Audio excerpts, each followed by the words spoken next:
Assalamualaikum warahmatullahi wabarakatuh. Salam dan sehat selalu Bapak Ibu guru hebat. Pada kesempatan hari ini saya akan berbagi praktik baik terkait dengan kegiatan pembelajaran proyek kewarganegaraan dalam pembelajaran pendidikan Pancasila di kelas 11 SMA Negeri 7 Surabaya. Proyek kewarganegaraan bertujuan untuk memberikan pembelajaran kepada siswa agar peka terhadap lingkungan yang ada di sekitarnya. Mereka akan menganalisis isu-isu kewarganegaraan yang terjadi di sekitarnya dan memberikan solusi dalam pemecahan permasalahan yang ada tersebut. Dalam pembelajaran tahap pertama, anak-anak akan diminta untuk mereka berkelompok. Yang kelompok ini akan diajak menggunakan spinner, dan anak-anak ketika berkelompok akan mendiskusikan terkait dengan 3 masalah yang ada di sekitarnya, dan kemudian diputuskan menjadi satu masalah yang akan dibawa di dalam sebuah diskusi kelas.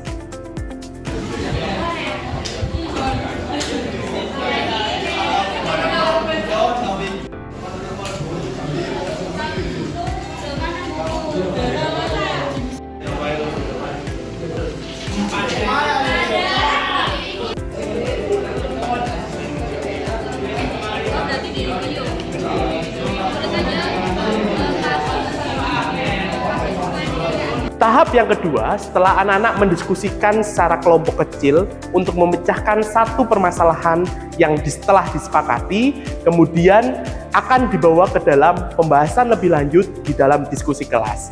Nah, di dalam diskusi kelas ini anak-anak akan berlatih dalam sebuah teknik persidangan di mana dari berbagai satu masalah dari setiap kelompok sehingga dikumpulkan menjadi banyak sekali masalah, kemudian dikerucutkan lagi di dalam satu kelas untuk memecahkan satu masalah yang akan disepakati dan yang akan mereka gali untuk mencari solusi permasalahannya.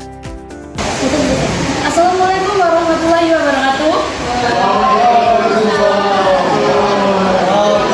Hari ini kita akan membuka terkait perawatan sidang, di mana kita akan membahas topik-topik yang akan kalian bahas. Sidang ini akan saya buka, apakah semuanya setuju?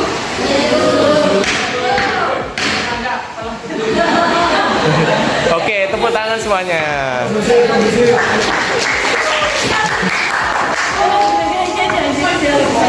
Oke, selanjutnya.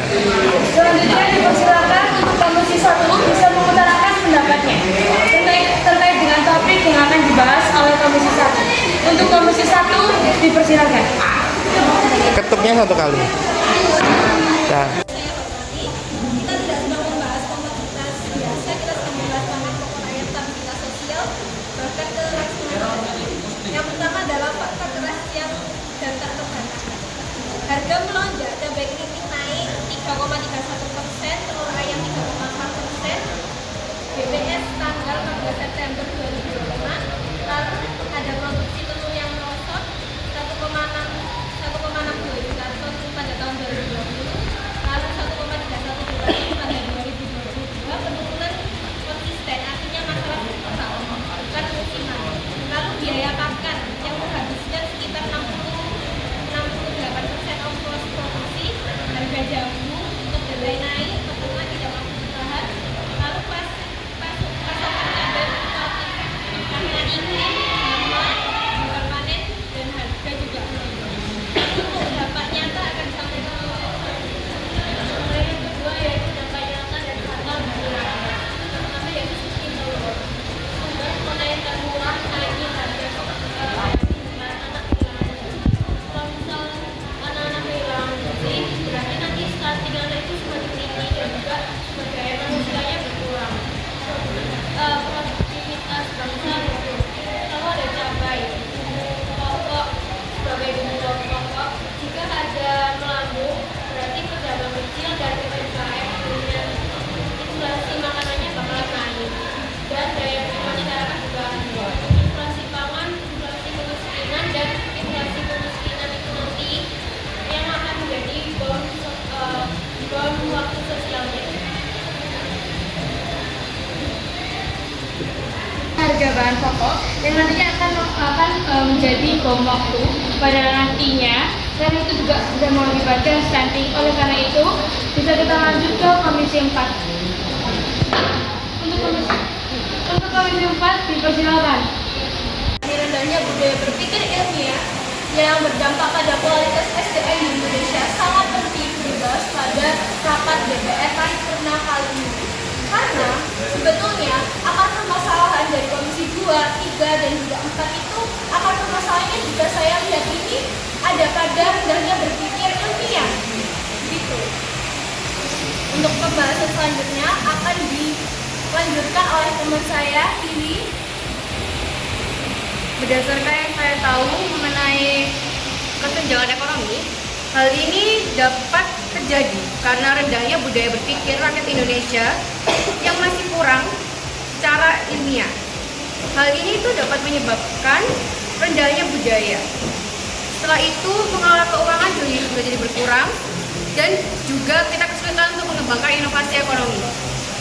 Jika budaya ilmiah berpikir ini tetap diperkuat, maka kita dapat meningkatkan literasi finansial sejak dini, inovasi usaha berbasis riset, dan kesenjangan ekonomi bisa ditekan dengan kualitas SDM yang semakin meningkat. Sekian yang bisa saya sampaikan, terima kasih. Baik, akan saya lanjutkan. Untuk komisi 2, tidak transparannya proses publikasi dan keracunan MBG di Indonesia. Jika saya baca dan saya telusuri lebih lanjut, ternyata permasalahan ini akar permasalahannya yaitu tidak diterapkannya SOP atau Standard Operating Procedure untuk waktu memasak, suhu ataupun penyimpanan dan distribusi dari makanan. Jadi dari pihak pengelola atau pembuat penyajinya MBG itu tidak sesuai dengan SOP, jadi sehingga bisa terjadi yang namanya keracunan. Baik itu dari waktu memasaknya, suhu penyimpanan ataupun distribusi makanannya. Jadi keterhubungan dengan berpikir ilmiah, jika seandainya budaya berpikir ilmiah ini diterapkan, pelaku usaha makanan akan lebih disiplin mengikuti standar ilmiah, pemerintah akan lebih transparan berbasis data, dan masyarakat lebih kritis dalam mengonsumsi makanan. Dengan begitu, kasus keracunan MBG ini bisa ditekan, kesehatan masyarakat juga meningkat, dan kualitas SDM Indonesia juga terjaga. Untuk masalah kenaikan dari bahan pokok ini kan bisa disebabkan oleh gagal panen ataupun kebijakan pemerintah yang kurang tepat. Jadi petani ini permasalahannya kan jika gagal panen berarti mereka itu masih rata-rata, jika saya baca, petani itu menggunakan cara yang tradisional tanpa riset tentang cuaca, teknologi pertanian ataupun penggunaan benih yang unggul. Jadi semua itu mengakibatkan yang namanya gagal panen sering terjadi. Dan juga dari pemerintah masih kurang dalam menggunakan data ilmiah dalam menyusun kebijakan pangan, misalnya terlambat mengantisipasi distribusi, subsidi yang tidak tepat sasaran, ataupun impor yang kadang tuh tidak direncanakan dengan baik. Oke, sudah? Belum. Iya, Pak. Topik mana lagi yang mau di... Kenaikan harga pokok ini berkaitan langsung dengan rendahnya berpikir ilmiah. Tanpa perencanaan yang berbasis riset pada pertanian dan kebijakan pangan, sering terjadi gagal panen dan distribusi yang merata. Jika seandainya penerapan berpikir ilmiah yang diterapkan menggunakan cara yang berbasis riset, pertanian dan juga kebijakan pangan, masalah ini bisa terpenuhi dan masyarakat tidak sulit memenuhi kebutuhan gizi, kesehatan, kecerdasan, dan produktivitas juga tidak. Sekian dari Komisi 1, kami kembalikan. Apakah ada sanggahan atau pendapat lain yang diberikan dari masing-masing komisi untuk komisi 1, baik dari komisi 2, 3, 4, atau 5? Apakah ada? Kalau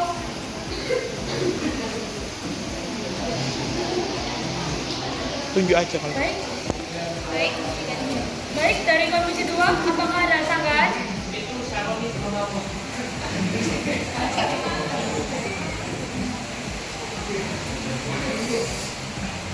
Kalau nggak ada lainnya, tunjuk. Baik, karena dari setiap komisi tidak ada sanggahan, bisa kita lanjutkan ke komisi 4 dan komisi 5. Apakah semua yang setuju? Untuk komisi 4, dipersilakan.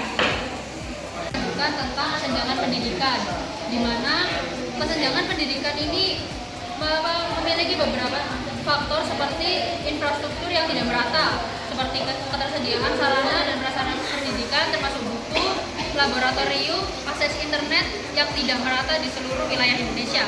Yang selanjutnya adalah kondisi ekonomi keluarga, di mana tingginya biaya pendidikan dan kemiskinan menghambat partisipasi anak-anak dari keluarga yang kurang mampu. Dan ketika kurang mampu ini, kita harus memenuhi kebutuhan pendidikan. Yang selanjutnya adalah kualitas dan distribusi guru, di mana rendahnya minat dan kesejahteraan guru serta distribusinya yang tidak merata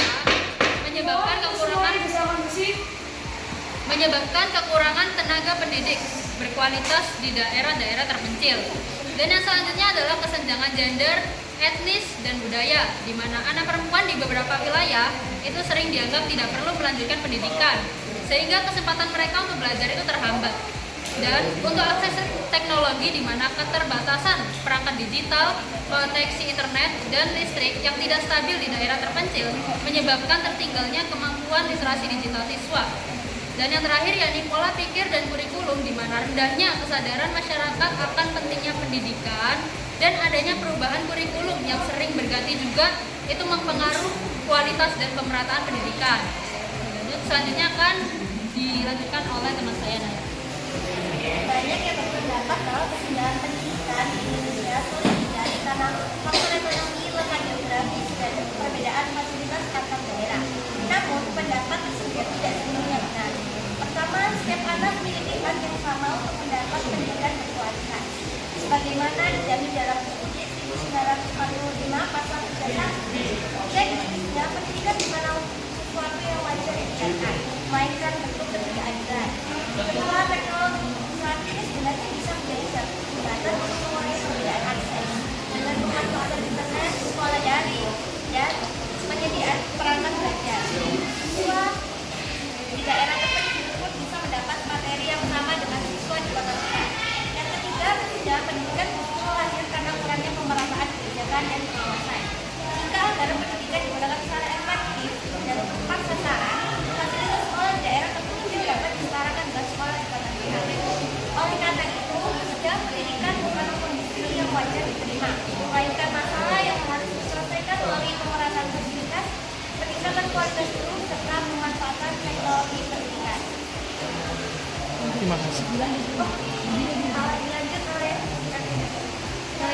dari perspektif saya sendiri sebagai murid, seharusnya pendidikan itu gratis hingga sarjana. Mengapa? Karena pendidikan sendiri itu adalah dasar dari kehidupan manusia. Jika saja kalau misalnya kita kekurangan pendidikan, ya istilahnya kan kita sama aja gak kekurangan ilmu kan. Terus banyak juga masalah di negara Indonesia ini juga kan melibatkan dari pendidikan juga ya. Menurut saya sebaiknya pemerintah itu lebih memprioritaskan murid-murid yang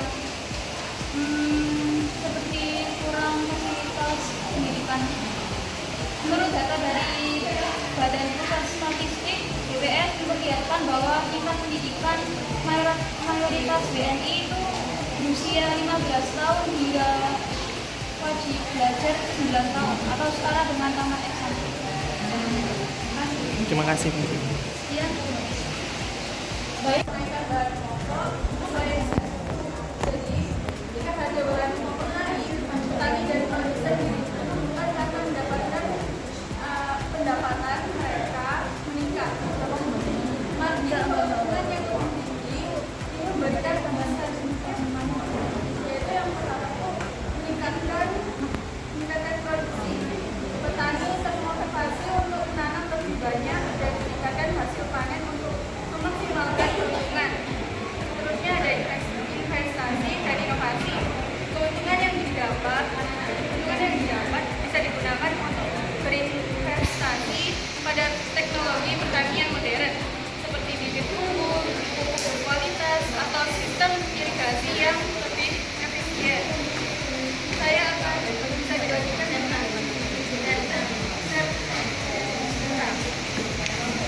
Efisiensi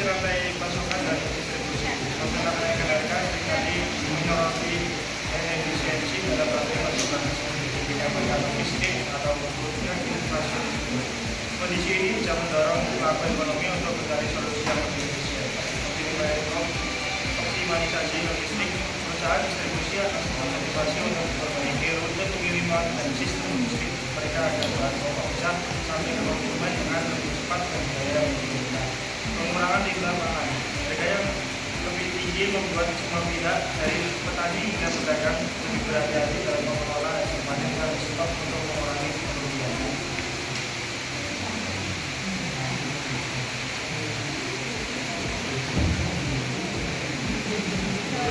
Perilaku konsumsi yang lebih bijak.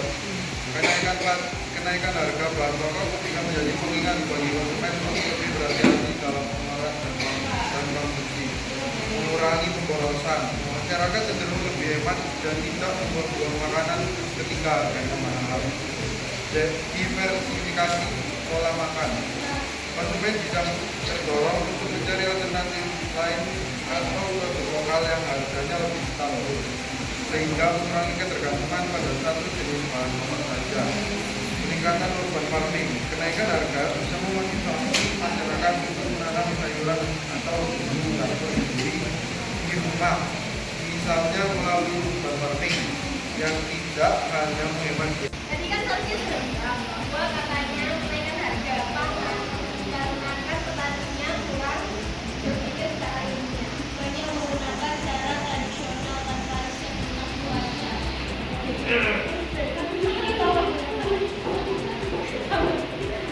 Lalu saya yang sangat di sini adalah yang pertama, kegagalan panen atau gagal panen itu yang pertama adalah disebabkan oleh faktor iklim. Seperti yang kita tahu bahwa alam itu nggak bisa diprediksi. Seperti kayak misalnya kalau mungkin waktunya kemarau ternyata tiba-tiba hujan, kan tidak bisa diprediksi. Lalu saya juga setuju sama pernyataannya Satya, kurangnya kenaikan harga pokok ini dikarenakan kurangnya perhatian pemerintah. Jadi mungkin ketika pemerintah lebih bijak lagi sama masyarakatnya dibangun bendungan, mengatasi banjir, bisa juga dibangun irigasi. Nah itu mungkin harga pokoknya, harga pangan pokoknya mungkin akan bisa. Tapi ya saja. Kita telah memberikan sanggahan kepada Komisi 1. Apakah dari Komisi 1 ada sanggahan lagi atau pendapat lain yang ingin menyangkal atau memberikan kata tidak kepada Komisi 3?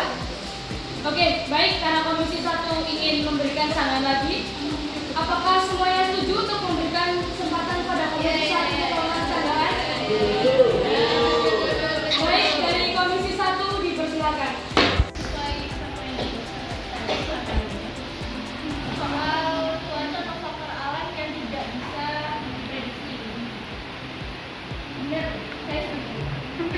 Kenaikan bahan pokok di Indonesia memang sering disebabkan karena itu tadi cuaca yang tidak menentu. Tapi kan masih bisa gitu diminimalisir secara dampaknya.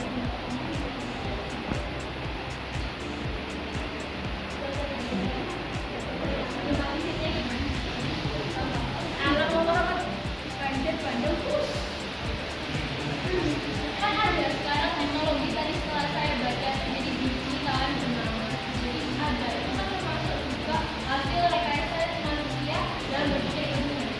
Terus dananya itu tadinya kan bisa dibantu pemerintah. Tadi saya menyebutkan faktor medis dari petani dan juga jadi pemerintah saya memang kurang kayaknya pemerintah.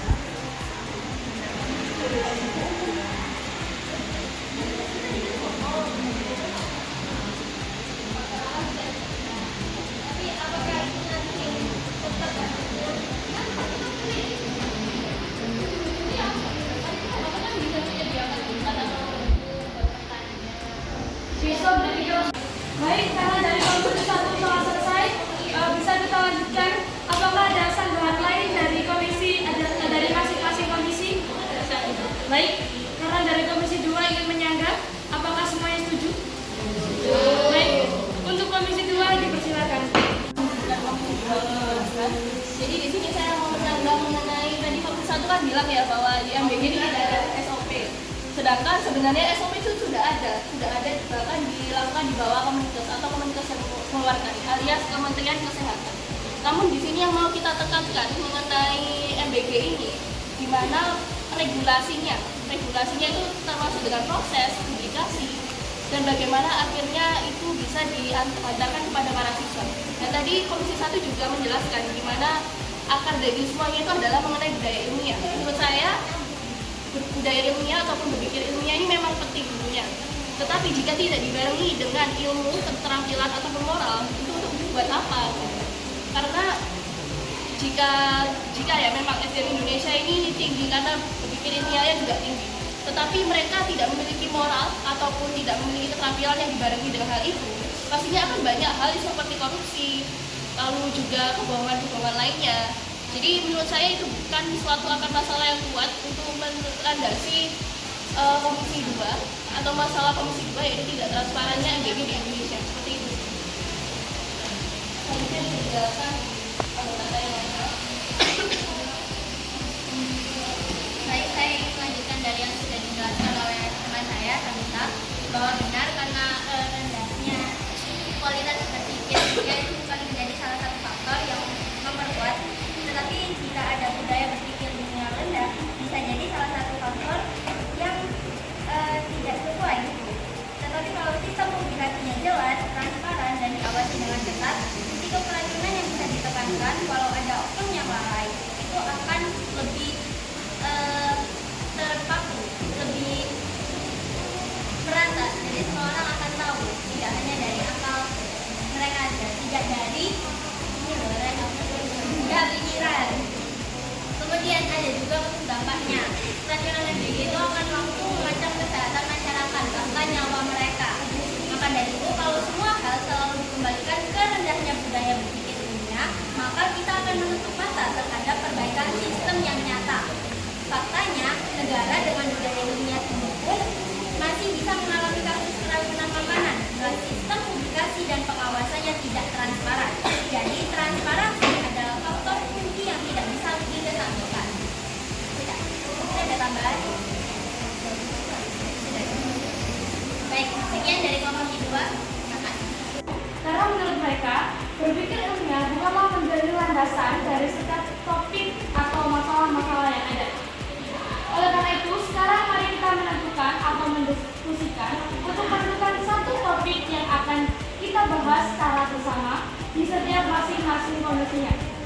Apakah bisa kita lanjutkan untuk menentukan satu topik tersebut? Apakah bisa dilanjutkan? Baik, dimulai dari Komisi 1 untuk bisa memilih satu topik. Komisi 1. Ada orang lain lagi? 4. Baik, karena dari masing-masing anggota Komisi 1 telah memberikan pendapatnya, semuanya setuju?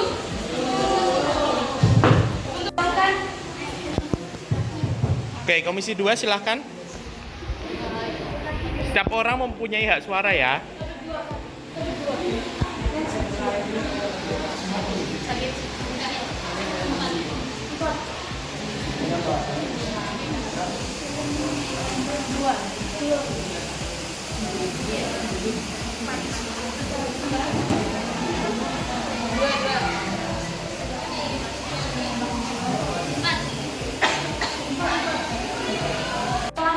Telah mengutarakan pendapatnya, bisa kita lanjutkan ke Komisi 4. Apakah semuanya setuju?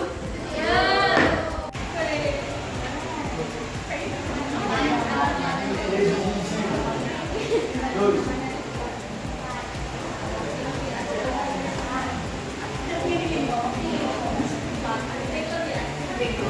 Ke Komisi 5. Komisi 5 dipersilakan.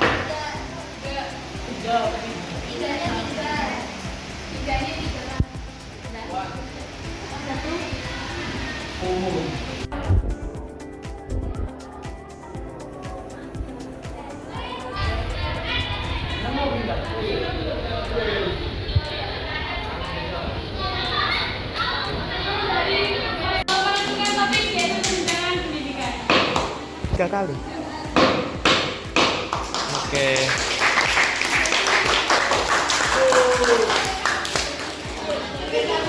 Karena pembahasan sidang kita kali ini telah selesai dan menentukan hasil membahas topik 4 kesenjangan pendidikan, maka sidang kali ini akan saya dan rekan-rekan saya tutup. Terima kasih. Wassalamualaikum warahmatullahi wabarakatuh.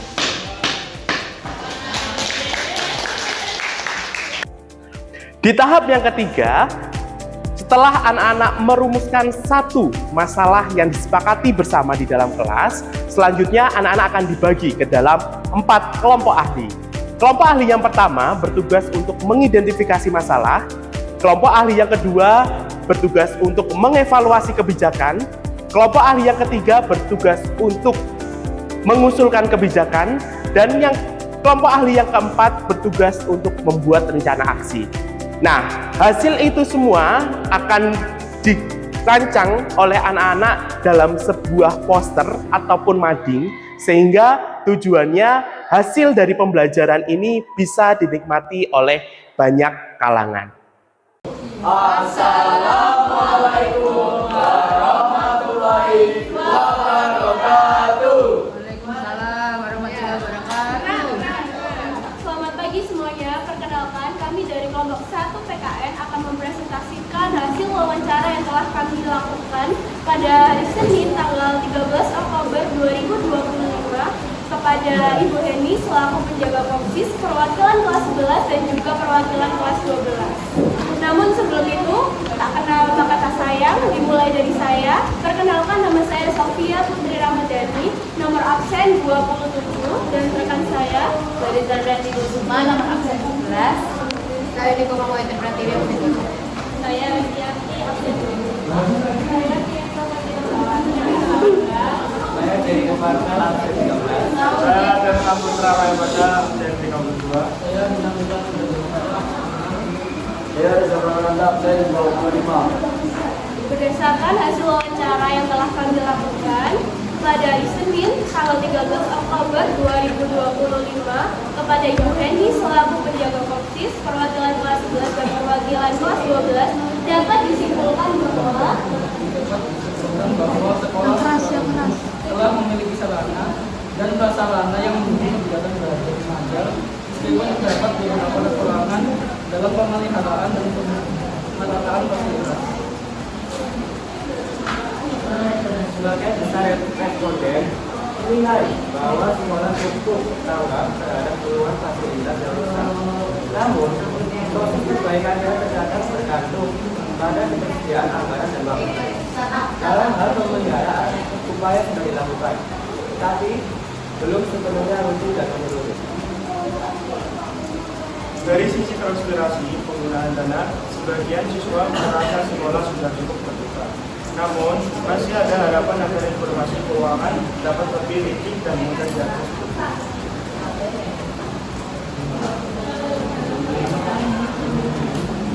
Selain itu, kesadaran siswa untuk ikut menjaga fasilitas sekolah menilai masih perlu ditingkatkan agar rasa memiliki terhadap lingkungan sekolah lebih kuat terkait dengan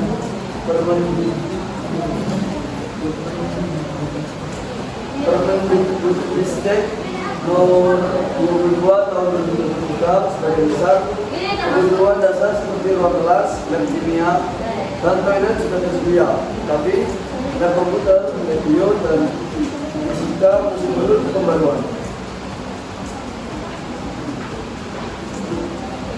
Jadi inti dari wawancara kami, seluruh responden ini hampir sama jawabannya.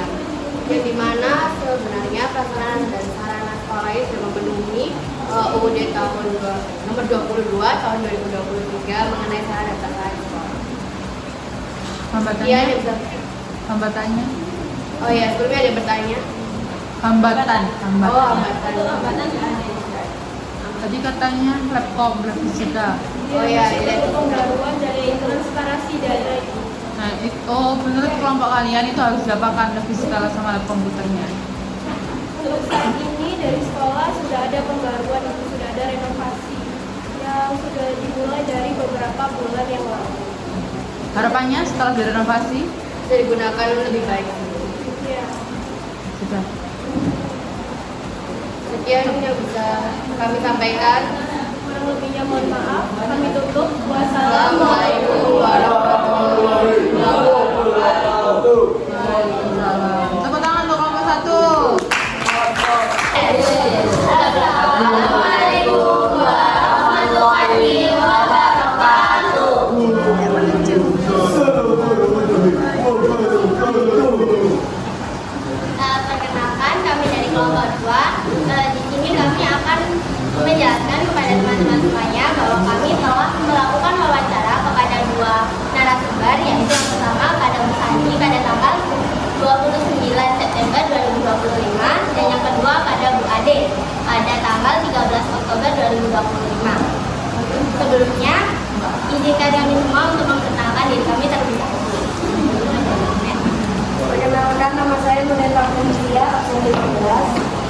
Lutfi Tara absen 22. Saya Nina Rita absen 7.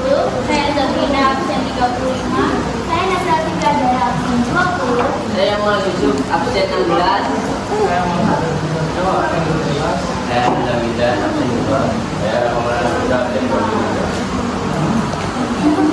Nah, untuk selanjutnya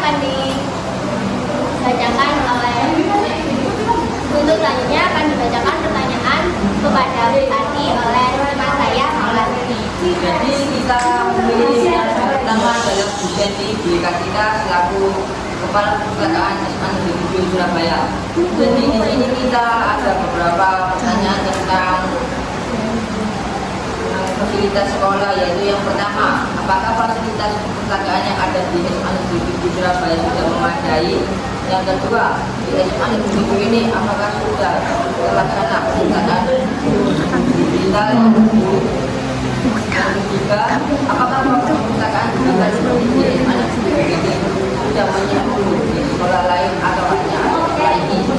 Yang keempat, dan ini tidak seluruh sekolah ada di Surabaya juga melaksanakan program ini. Yang kelima, Ibu Senti ini menjabat sebagai kepala sekolah dulu.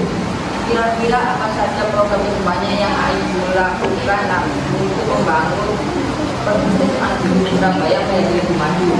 Yang keenam, rencana untuk memulai program yang akan dilaksanakan itu kapan?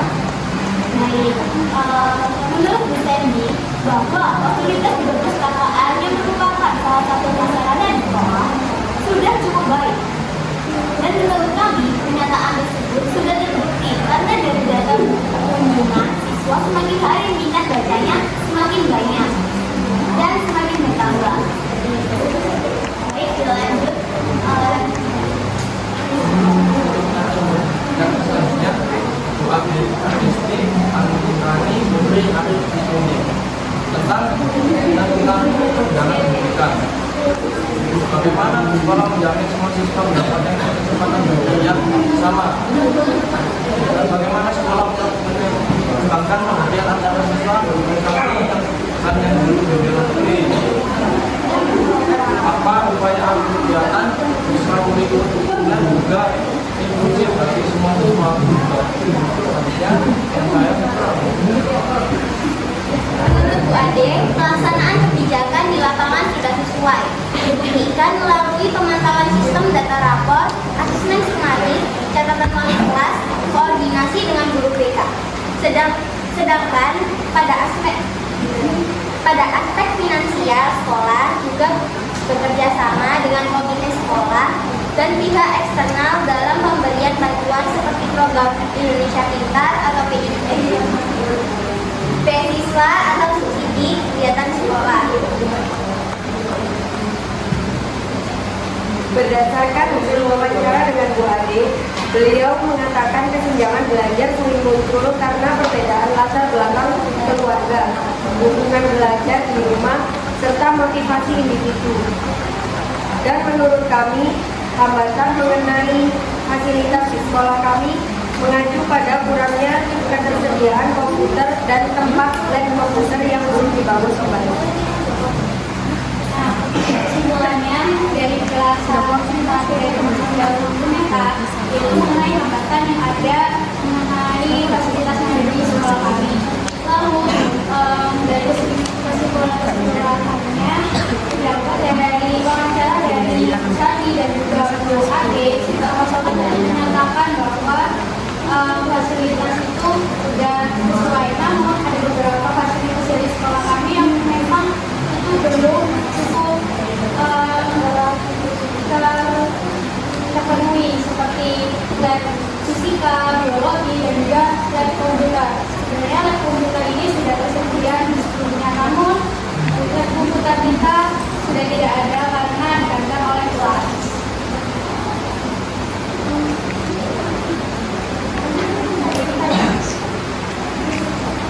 Mungkin ada yang bertanya atau memberi saran?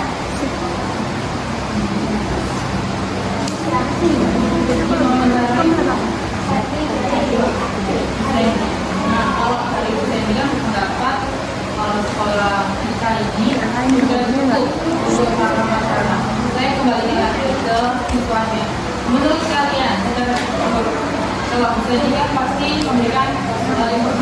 baik ya, karena juga menjaga perilaku sekolah. Maksudnya kalian sebagai siswa dan teman ini, apakah sudah terpenuhi hak kalian di perpustakaan? Sudah. Biasanya kalau misal kita di perpustakaan itu kita diperbolehkan menggunakan komputer walaupun memang tidak boleh atau tidak boleh lama-lama gitu, hanya sebentar saja. Namun terus waktu kita masuk itu kita disuruh scan sebagai bukti kita Perpustakaan berarti konteksnya adalah dan kalau komputer banyak kalau bisa sudah terpenuhi dari segala aspek ya, novel, pengetahuan, ensiklo dan sebagainya. kalau menurut saya sendiri buku saya tuh, tapi kebanyakan itu buku akademik. Jadi kalau dari peminat baca, ya peminat baca novel itu juga ada novelnya. Cuman kebanyakan itu bukan novel terbaru. Jadi kayak novel-novel lama dan mungkin kita semua sudah membacanya. Jadi kayak untuk kita membaca novel di perpustakaan itu karena kita juga udah membacanya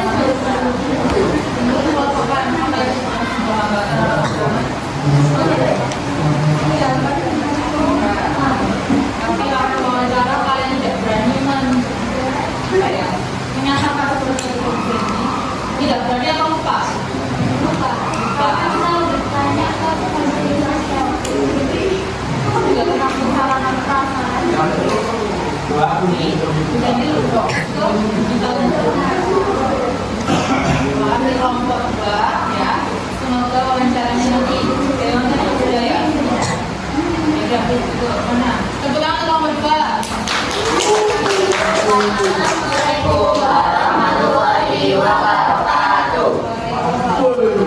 Assalamualaikum warahmatullahi wabarakatuh. Assalamualaikum warahmatullahi wabarakatuh. Jadi di sini kami sebagai tim 3 akan memaparkan hasil diskusi kami terkait kebijakan pendidikan, yaitu mengusulkan kebijakan. Sebelumnya izinkan kami untuk memperkenalkan diri. Perkenalkan, nama saya Siva Anissa Widya Kamal, absen 31. Saya Fitria Fitria, absen 9. Saya Dina Rukana, absen 12. Saya Kan Salima, absen 14. Saya Diana Dajjal ini absen 33. Saya Rizky, absen 1. Saya Samuel Wahid Jaya, absen 29. Saya Sewali Valente, absen 20. Kebijakan pertama adalah apa kebijakan lama yang telah dievaluasi oleh Pemda. Jadi kebijakannya yaitu terkait Undang-Undang Nomor 22 Tahun 2003 mengenai sarana prasarana di satuan pendidikan.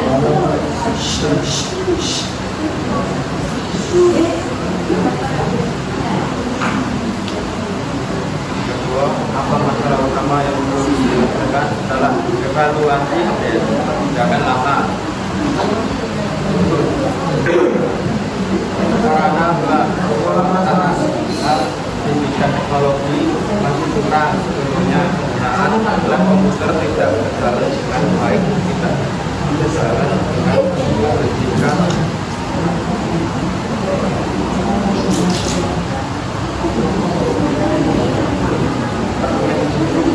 Nomor tahun 2003 yang memberikan aturan tentang pengembangan dan penerapan ilmu teknologi di sekolah. Selanjutnya ada nomor 3, yaitu kebijakan baru yang kami usulkan. Yang pertama ada penyediaan sarana belajar yang memadai di sekolah. Kemudian ada pemerataan tenaga pendidik yang berkualitas agar setiap sekolah memiliki guru profesional yang sesuai dengan bidangnya. Karena di SMA negeri sendiri contohnya yaitu terkait dengan mata pelajaran PKWU itu di kelas 11 itu guru-gurunya tidak ada yang sesuai dengan bidang PKWU. Jadi menurut kelompok kami di mata pelajaran PKWU itu kurang maksimal dalam pembelajarannya karena tidak sesuai dengan pelajarannya itu tidak sesuai dengan apa tersebut. Kemudian yang ketiga akan disampaikan oleh Stefanus. Setelah sudah pendidikan dengan pasal resolusi. Menurut kelompok kami, kesenjangan pendidikan bagaimana yang kemudian dalam beberapa hal. Yang pertama, masih ada siswa dari keluarga kurang mampu yang mengalami kesulitan dalam membeli peralatan sekolah, bayar transportasi, dan memenuhi biaya tambahan lainnya. Kondisi ini membuat mereka tidak bisa belajar seoptimal dengan yang lebih mampu secara ekonomi. Kedua, sebagian guru sudah memiliki pengalaman dan pelatihan yang baik dalam mengajar, namun ada juga yang belum mendapatkan kesempatan pelatihan profesional sehingga kualitas pembelajaran antar kelas bisa berbeda. Ketiga, siswa dari keluarga yang lebih mampu umumnya memperoleh nilai lebih tinggi dan memiliki peluang lebih besar untuk melanjutkan pendidikan ke jenjang yang lebih tinggi. Sementara itu, siswa dari latar belakang ekonomi rendah tertinggal dalam kemampuan dasar seperti membaca, menulis, dan berhitung karena keterbatasan fasilitas dan dengan belajar dari rumah. Terus yang keempat, pertanyaannya mengapa dibuat kebijakan baru untuk menggantikan atau mengurangi kebijakan sebelumnya? Jadi yang pertama tentunya mereka kelompok dua itu membahas tentang platform. Itu udah bagus, tapi kita di sini tuh mengurangkan apa namanya satu alasannya adalah sebelumnya tuh mengatasi terkait ketimpangan fasilitas dan dukungan belajar, terutama bagi siswa yang memiliki keterbatasan ekonomi. Oleh karena itu kebijakan baru ini perlu dibuat agar setiap siswa mendapatkan kesempatan yang setara. Karena kalau tentang fasilitas yang kurang, jadi kita menaik di bidang yang lainnya supaya lebih baik. Selanjutnya, tujuan utama dari kebijakan baru yang kelompok kami usulkan yaitu agar setiap siswa tidak memandang latar belakang atau lokasi tempat tinggalnya, memiliki akses yang sama terhadap sarana belajar serta kesempatan untuk meraih pendidikan yang berkualitas. Yang keenam adalah siapa saja pihak yang menjadi sasaran atau penerima manfaat dari kebijakan baru ini. Yang pertama adalah siswa dari keluarga yang kurang mampu, yang kedua guru,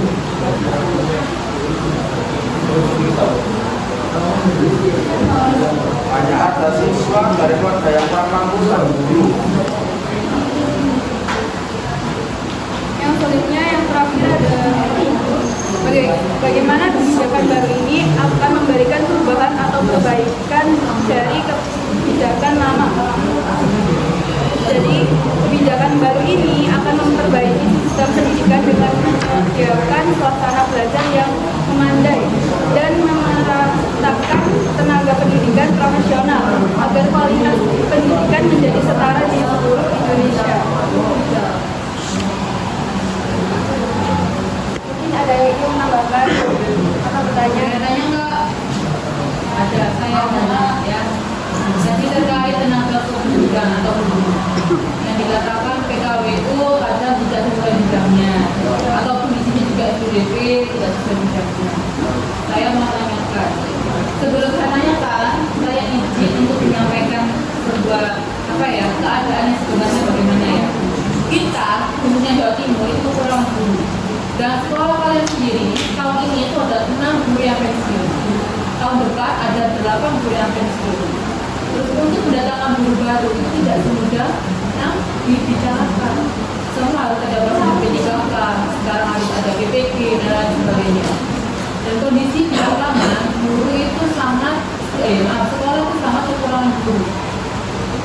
Apalagi kalau misal tidak datang P3K atau tidak ada PNS, tentunya sekolah yang bayar, bukan pemerintah yang bayar. Seperti kasus yang PKW itu. Kemarin baru pensiun itu siapa ya yang guru PKW itu juga itu? Saya kurang tahu itu ada yang pensiun katanya guru PKW itu. Nah diganti ke siapa sekarang PKW-nya? Nah, Yuna kan harusnya guru. Nah, seperti ini agamanya siapa sekarang? Bukan Gulala ya. SPDP-nya? Apa dia?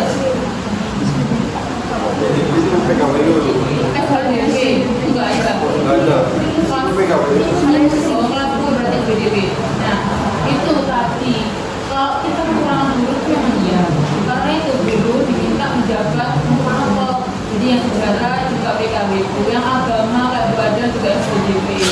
Biar apa? Biar pengeluarannya itu irit. Kalau mendatangkan guru baru dari luar, sekolah mengeluarkan anggaran yang lebih baru lagi, lebih banyak lagi tentunya. Karena itu tadi. Ibu-ibu, kalau misalnya kan Bu Dina kan bukan di bidang fisika gitu, kenapa sebelumnya mata pelajarannya tuh tidak PKWU apa gitu kan? PKWU kan cuma PKWU fisika, jadi ada PKWU lain. Itu kenapa kok Pak diganti aja? Siapa gurunya? Sebelumnya kan Mbak Ade, tapi kan sebelumnya Pak udah ada mungkin kalau Pak Bos itu bakal pensiun. Tapi kenapa tidak diperkirakan kalau misalnya Ada yang pensiun kegiatannya baru. tapi guru baru belum ada sih Kak. Guru baru belum ada. Ya, kenapa sebelumnya tuh kayak matanya tuh Mbak, kenapa harus PKWU fisika aja? Kenapa nggak PKWU lain aja gitu mata lain? Jadi kan sekarang yang kesusahan.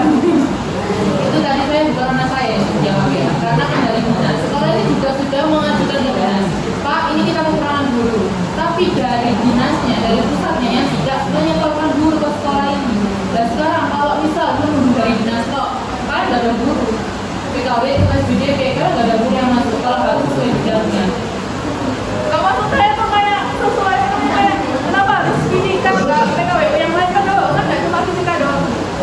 Jadi bisa diganti PKWU lain, cuma kan ada PKWU yang lain gitu. Oh gitu. Kenapa nggak diganti aja? Ganti PKW yang fisika. Iya, kan fisika kekurangan guru, kenapa kok nggak diganti aja? Nah, itu pertanyaan ke bagi kurikulum, karena saya yang menjawab ya. Saya kan tadi cuma menjelaskan tentang pendapat pendidikan harus sesuai bidangnya. Memang itu benar harus sesuai bidangnya. Tapi kondisi di lapangan ya seperti ini, kita kekurangan guru. Semua guru pejabat, maksudnya di rangkap jabatan itu ya guru PKWU, guru fisika dan sebagainya. Itu untuk meminimalisir pengeluaran. Kalau tiap bulan itu bayar komisi kan? Nah ya itu uangnya buat guru yang belum PNS. Aja begini dan sebagainya. Berarti yang harus dikurang-kurang bagian dalamnya yang mana? Sekolah apa bagian yang tidak? Nah, jadi bukan sebetulnya salahnya sekolah. Sekolah ya sebetulnya PNS saya dan sekolah tidak mengeluarkan uang. PNS kan digaji oleh negara. Sedangkan guru tidak tetap. Jadi digaji oleh sekolah, digaji oleh pemerintah kalian per bulan. Jadi pengeluarannya kalian, tapi tidak bukan dari opsi, bayar guru kalian juga. Ya maaf kalau misalnya guru-gurunya tidak sesuai bidangnya dan kalian merasa kurang maksimal dalam penjelasannya, itu karena saya ya, karena saya tidak ada opsi di situ. Saya yang menjelaskan kalau kita kekurangan guru, tahun depan juga kekurangan guru dan banyak yang pensiun. Saya kemarin juga pensiun yang fisika. Terus tahun depan Pak Agus, Pak Agus itu guru fisika, kalau Mas Pak berapa? guru ekonomi. Iya, yang pasang ekonomi maksudnya Pak Agus ini yang fisika. Kalian sempat diajar Pak Agus? Fisika sekarang siapa? Pak Yo. Tahu ya? Jangan ketawa. Kenapa dengan Pak Yo? Mulai fisika kan Bumi. Yang tidak sesuai harapan kalian yang apa? PKWU yang kurang maksimal. Rebukno, ada MPK, ada OSIS, gunanya apa? Kalau tidak untuk menampung aspirasi. Sampaikan pendapatnya. Kenapa Stefanus? Loh, bicara apa kok enggak? Kan ada OSIS, ada MPK, di sini ada MPK. Kalau ada partai sekolah, siapa?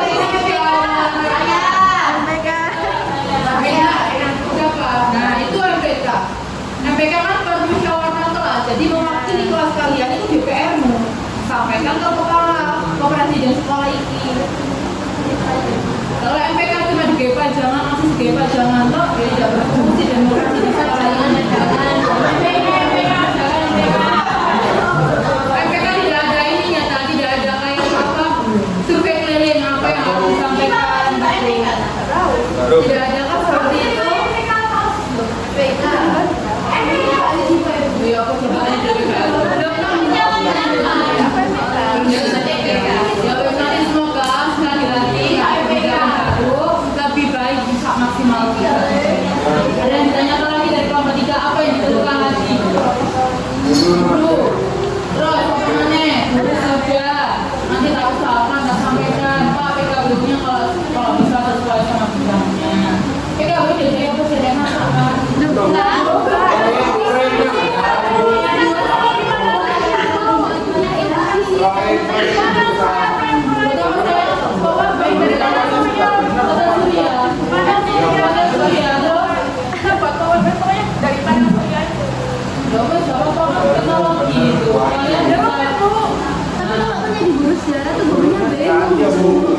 Lebih baik puasa Anak iki saiki. Anak iki. Kan kita butuh dari orang yang Sampai lo promonya gitu loh. Gurunya dengan dia sih nggak bisa kadang ada guru fisika, matematika menjelaskan apa-apa, tinggal ngefoto tak pakai AI betul. Sekarang butuh guru yang itu sangat menjelaskan. Ya, betul. Terima kasih Allah kita ya. Tepuk tangan. Mudah-mudahan ini bisa terselesaikan.